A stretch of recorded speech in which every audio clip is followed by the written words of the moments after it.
வணக்கம். தரமைந்து புலமை பரிசில் பரீட்சைக்கு தயாராகும் மாணவர்களுக்காக என்னுடைய எதிர்பார்க்கை வினாக்களை உள்ளடக்கிய வெற்றிக்கனிகள் எனும் பயிற்சித்தாளின் வினாத்தாள் ஒன்றின் 5வது வினாத்தாள் இப்பொழுது நாங்கள் பார்வையிடப் போகின்றோம்.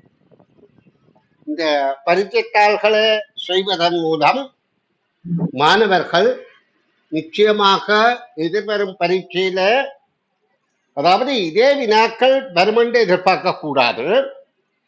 இந்த வினாவப்படுகின்ற கடின போக்கும் அங்க கையாளப்படுகின்றது. அப்ப இந்த கடின போக்கை விளங்கி கொண்டால் அங்க வருகின்ற கடின போக்கை விளங்கிக் கொள்வது இலகுவாக அமையும். அதுதான் முக்கியம். முதல் முக்கியம் அது. இரண்டாவது, இவ்வளவு காலமும் நடைபெற்ற 95ஆம் ஆண்டிலிருந்து தொடர்ச்சியாக 2023 வரையில நடைபெற்ற அரச பரீட்சைத்தாள்களை ஆய்வு செய்துதான் இந்த வினாக்களை நான் தயார் செய்திருக்கிறேன். அப்ப இந்த தாள்களை செய்வதன் மூலம் நிச்சயமாக நீங்க எதிர்வரும் பரீட்சையை வெற்றி கொள்ள முடியும் என நான் என்னுடைய அனுபவத்தை கொண்டு உங்களுக்கு அறிவுரை தருகிறேன். சரி, நாங்கள் இனி வினாத்தாளுக்குள் நுழைவோம். இதுல கட்டத்தின் உள்ளே உள்ள உருவுக்கு பெருமளவில் ஒத்ததாக வரையப்பட்டுள்ள ஒரு எது? இது ஒற்றுமை தொடர்பு காணுதல், ஒற்றுமை வேற்றுமை இனங்காண. அப்ப நாங்க முதலாவதாக கட்டத்தில் தந்து ஒரு உரு இருக்கின்றது. அதுக்கு அடுத்ததாக 3 உரு விடைகள் தந்திருக்கு. அதிலே எது பொருத்தமானது என்று நாங்கள் ஒற்றுமை இயல்பை கண்டு காணுதல் வேண்டும். இந்த உருவை ஒத்தது எது? இந்த முதலாவது உருவை நாங்கள் பார்த்தால் இந்த உருவிலே எல்லாம் பொருத்தமா இருக்கின்ற பட்டின் இல்லை. அப்ப இந்த விடை பொருந்தாது. அடுத்த உருவிலே எல்லாமே பொருத்தமாக இருக்க, அப்ப பொருந்தும். மூன்றாவது ஏன் பொருந்தவில்லை என்று நாங்கள் உற்று கவனித்தால் அதில காது வித்தியாசமாக இருக்கின்றது. மற்றது கழுத்து கொலர் வரவில்லை. மற்றது இந்த பட்டன் எல்லாம் சதுரமாக இருக்கின்றது. அப்ப அதுவும் பொருந்தி இல்லை. அப்ப இதையெல்லாம் இந்த ஒற்றுமைகள் வேற்றுமைகளை விரைவாக இனங்காண்பதுதான் திறமை. அப்ப இதற்கான விடை இரண்டாவது. அடுத்த வினா, ஏனென்றால் இவையெல்லாம் மாணவர்கள் எல்லாரும் பரீட்சை செய்ய வேண்டும் என்ற நோக்கத்தோட, அதாவது இந்த பரீட்சையில திறமை குறைந்த பிள்ளையும் ஓரளவு புள்ளி எடுக்கணும். ஒரு பரீட்சை என்றால் உண்மையில எந்த ஒரு பரீட்சையிலையும் எந்த ஒரு மாணவரும் 0 புள்ளிகள் பெறக்கூடாது.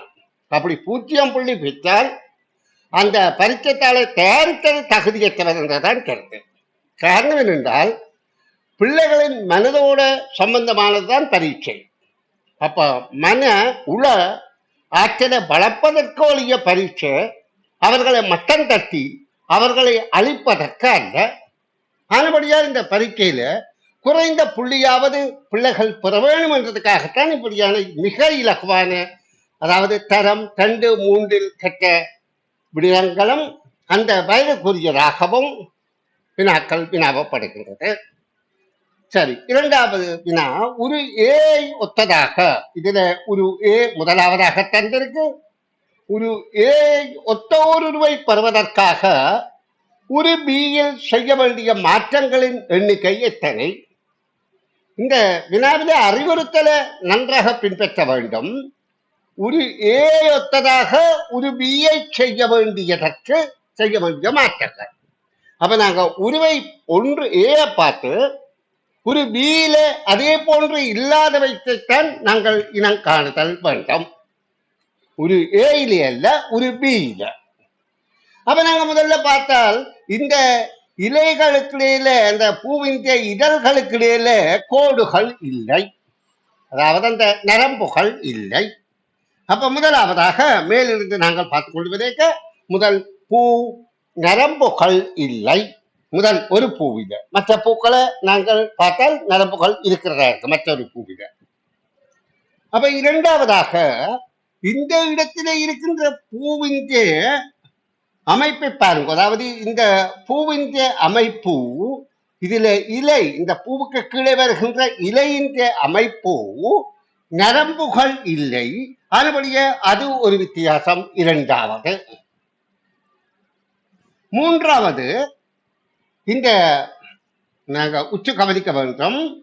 மூன்றாவதாக இந்த பூ இதழ்களுக்கு இடையில இருக்கின்ற தடித்த கோடுகளிலே பாருங்க மூன்றாவது. நான்காவது இந்த பூச்சாடியில இருக்கின்ற புள்ளிகள். அப்ப இந்த வகையில இதுலயும் இந்த நரம்புகள் இங்க இருக்குது, இதுல இல்லை.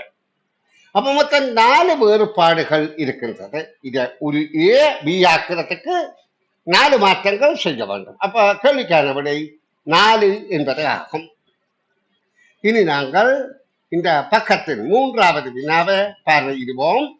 இது முதல் பக்கத்துல 3 வினாக்கள் இருக்கின்றது. இந்த 3 வினாக்களுக்கும் விடையளிப்பதன் மூலம் நாங்கள் 7 புள்ளிகள் இலகுவாகவே பெற்றுக் கொள்ளலாம். சரி, இது 3ஆம் 4ஆம் வினாக்கள். 4வது வினா அடுத்த பக்கத்தில் இருக்கும். வினாக்களில் கட்டத்தினுள் உள்ள தொகுதியுடன் சேர்ப்பதற்கு மிக பொருத்தமான உரு எது என்று கேட்கப்படுகின்றது. அப்ப இங்க கட்டத்தில் இருப்பது ஒவ்வொரு உருவாக நாங்கள் இனம் பார்த்தால் யானை, மான், குதிரை. இந்த 3 ஜீவராசிகளையும் நாங்கள் பார்க்கிற போது இவை காடுகள்ல தான் காணப்படும். வீடுகள்ல ஏன் இவற்றை வளர்ப்பதில்லை என்றால் இதால மனிதருக்கு பயன் கிடைப்பதில்லை. அதாவது சாதாரண மனிதருக்கு யானைகளை வளர்க்கிற மரத்தொழிற்சாலைகள் மரங்களை ஏற்றி இறக்கிற இருக்கலாம், அது வேற வழியாம். பொதுவாக யானைகளை யாரும் வளர்ப்பதில்லை. ஏனென்றால் யானை கட்டி தீனி போட முடியாது. அதற்கு சாப்பாடு கொடுக்கணும் என்றால் நாங்கள் எங்க போறது? ஆனபடியா யானையை வளர்ப்பதில்லை. அவது காடுகளில் தான் வளர்கின்றது. இதே மாதிரி தான் குதிரையும். குதிரை வேகமாக ஓடக்கூடியது முற்காலத்தில் அரசர்கள் மன்னர்கள் பயன்படுத்தினார்கள். ஆனால் இந்த காலத்தில் அப்படி இல்லை, இப்ப வாகனங்கள் இருக்குது. ஆனபடியா குதிரைக்கும் தீனி போட எங்களால் கட்டாது, அதை வளர்ப்பதில்லை. மான் கூட்டமாகத்தானே இருக்கும், அதையே நாங்கள் பிரித்து கொண்டு வந்து நிச்சயப்படுத்துவான். அதனால எங்களுக்கு ஒரு பயனும் இல்லையே, மான்ல பால் எடுத்து நாங்க குடிக்க இயலாது. அப்ப இதுக்கும் பிரயோசனம் இல்லை. அப்ப இதுக்குள்ள உள்ள ஜீவராசிகள்ல 4 கால் உள்ளது 2 ஜீவராசிகள் இருக்கின்றன. அப்ப இந்த 2 ஜீவராசியில இது ஆடு என்பது நாங்கள் வீடுகள்ல வளர்ப்போம். நத்தை என்பது ஒரு ஊர்வன, அது சிற்றுயிர் நகர்வன, அது எங்களுக்கு அவசியமற்றது. அப்ப இதுல பொருத்தமானது சிங்கமாக இருக்கின்றது. அப்ப இந்த கூட்டத்தோடு சேர்ப்பதற்கு பொருத்தமானது சிங்கம் என்ற முதலாவது விடை ஆகும். நன்று, அடுத்த பக்கத்தை பார்வையிடுவோம்.